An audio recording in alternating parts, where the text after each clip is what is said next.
एक हंसी फूल हो के मुझसे जुदा तुम बिखर जाओगे। क्या कहने, जिंदाबाद जिंदाबाद। हो के मुझसे जुदा तुम बिखर जाओगे। मैं आखिरी शेर पढ़ती हूँ जी। मेरे मरने की पाओगे जब तुम खबर। अच्छा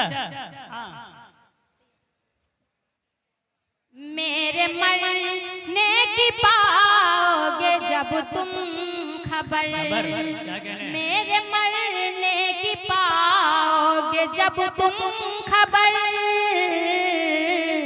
मेरे मरने की पाओगे जब तुम खबर। ढूंढने फिर मुझे तुम किधर जाओगे। जिंदाबाद जिंदाबाद। एक मैं 4 मिसरे हाजिर करती हूँ जो यहाँ पर दाइस पर मेरी बड़ी बहन चांदनी शबनम बैठी हुई हैं। ये 4 मिसरे उन्हीं के हैं। अदब की बाज़्म में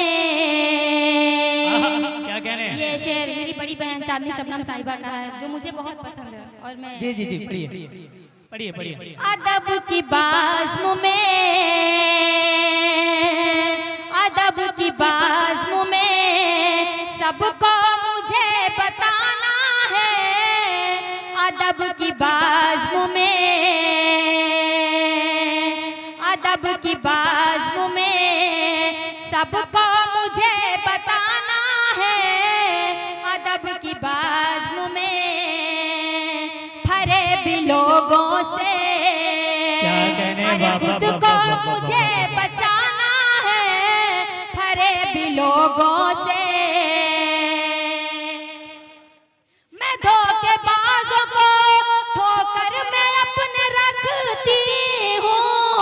मैं धोखेबाजों को ठोकर मैं अपने रखती हूँ।